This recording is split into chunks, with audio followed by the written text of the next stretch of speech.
আমি ডিল মারলে এটা অপরাধ, আর আপনি গুলি মারলে এটা অপরাধ না। স্বরাষ্ট্রমন্ত্রীর ব্যর্থতা, বিএনপির ব্যর্থতা, গেটে পুলিশ দাঁড়ানো, পুলিশের সামনে একটা লোককে পিটাচ্ছে এক দফা, পরের দফা 5টা লোককে পিটাচ্ছে, পরের দফা 30টা লোককে পিটাচ্ছে, সে কি জীবন দিয়ে দেবে ওখানে? ছাত্র শিবিরের সভাপতি নুরুল ইসলাম সাদ্দাম তিনিও ঠিক এই কথাটিই বলেছেন। আমি এই প্রশ্নটি আপনাকে করতে চেয়েছিলাম যে তিনিও এই কথাটি দিয়েই শুরু করলেন যে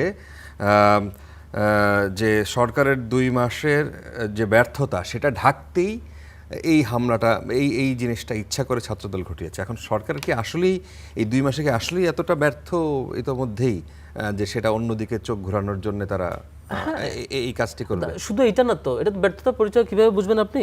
আপনি চট্টগ্রামে কালকে ঘটনাতে একটু চেক দেন না, সেইখানে ওই যে একটা রাষ্ট্র যেভাবে ফেসিবাদ হয়ে ওঠে, যেসব প্যারামিটারগুলো প্রত্যেকটা পাওয়া যায়। প্রথম আপনি ক্যাম্পাসে শিবিরের ছেলেপেলে কি করছে, ওখানে জাস্ট ক্লাস করতে গেছে, তাকে আপনি অ্যাটাক করলেন, ভালো, এটা করার পরে ইউনিভার্সিটি এই কলেজের টিচার এসে তাকে কোনো রকম এটা মিটমাট করে দিল যে তোমরা চলে যাও। কেমনে? পুলিশ এসে আর বলে তোমরা বের হয়ে যাও। পুলিশের প্রোটোকলে শিবিরের লোকজনকে বের করে দেওয়া হলো, বাইরে বহিরাগত সন্ত্রাসী গ্রুপ এক দফায় আক্রমণ করলে 11টার দিকে, ওয়েল মারামারি করলেন। এখন শিবির প্ল্যান করলেন আমরা একটা প্রতিবাদ মিছিল করবো, জাস্ট এটা ডেমোক্রেটিক প্র্যাকটিস। 4টা বিক্ষোভ মিছিল দিল, বিক্ষোভ মিছিল রাউন্ড দিয়ে চলে যাচ্ছি আমরা, পিছন থেকে সশস্ত্র আক্রমণ। এখন ইস্যু হলো, পত্রিকায় বড় বড় করে ছাপালো এক যুবক, অস্ত্রসহ এক যুবক, অথচ আপনি আগের দিনেই জানেন তার নাম মির্জা ফারুক, তিনি উমরগনি MES কলেজের সদস্য সচিব, ছাত্রদলের। আপনি চিনেন তাকে, সাংবাদিকও চেনে, সবাই চেনে, সবাই জানে। এরপরে পত্রিকায় আসলো কি, বড় বড় পত্রিকায়, প্রধান সাহেবের পত্রিকায়, যে এক যুবককে অস্ত্রসহ দেখা যাচ্ছে, পরিচয় দিচ্ছেন না।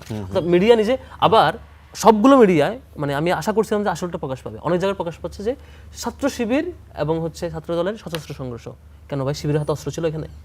শিবির তো আপনি প্রথম দফা, দ্বিতীয় দফা, তৃতীয় দফা পিটাইলেন, চতুর্থ দফা পিটাইলেন, আবার অস্ত্র সহ কুপাইলেন, পা বিচ্ছিন্ন করে ফেলেছেন, এখন তাকে ঢাকা নিয়ে আসতে হয়েছে, মানে গুরুতর অবস্থায়। শিবিরের হাতে অস্ত্র ছিল না?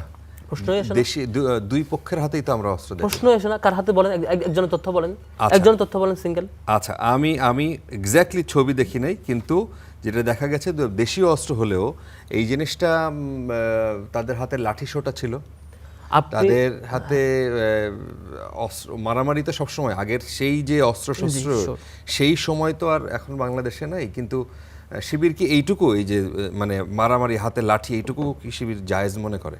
দেখেন, আপনি যখন আপনি যখন পুলিশ সামনে রেখে, এটা তো স্বরাষ্ট্রমন্ত্রীর ব্যর্থতা, বিএনপির ব্যর্থতা, গেটে পুলিশ দাঁড়ানো, পুলিশের সামনে একটা লোককে পিটাচ্ছে এক দফা, পরের দফা 5টা লোককে পিটাচ্ছে, পরের দফা 30টা লোককে পিটাচ্ছে, শিবির কি জীবন দিয়ে দেবে ওখানে?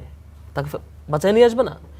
যারা বাঁচাইতে যাচ্ছে কোনো রকম এখান থেকে, মানে সরে আসবে, তাকে শেষ পর্যন্ত পিছন থেকে খুব দেওয়া হলো। আবার দেখলাম যে প্রশ্ন করতেছে যে তারা কেন মিছিল করলো, ছাত্রদল সভাপতি প্রশ্ন করতেছে কালকে, কেন মিছিল করবে? আপনি আগের দিন পিটাবেন, মানে এই ধরনের ম্যাসাকার করবেন, আবার ওই যে তাজগাঁওয়ে যেমন চুপচাপ হত্যা করে ফেলছে, সাকিবকে হত্যা করছে শিক্ষার্থী, জুলাই পড়তে প্রথম শিক্ষার্থী হত্যাকাণ্ড, যেটা তাকে মেরে ফেলছে ক্যাম্পাসের ভিতরে, এ ধরনের ঘটনা করতে পারে না। শিবির যখন প্রতিরোধ করে তুললো, এটাকে তারা তারা এখন সশস্ত্র কোপাকুপি শুরু করলো। আচ্ছা, এখন এই জিনিসটাকে আপনি এখন বলছেন যে আপনি মানে লাঠি থাকতে পারবেন, অবশ্যই লাঠি থাকবে।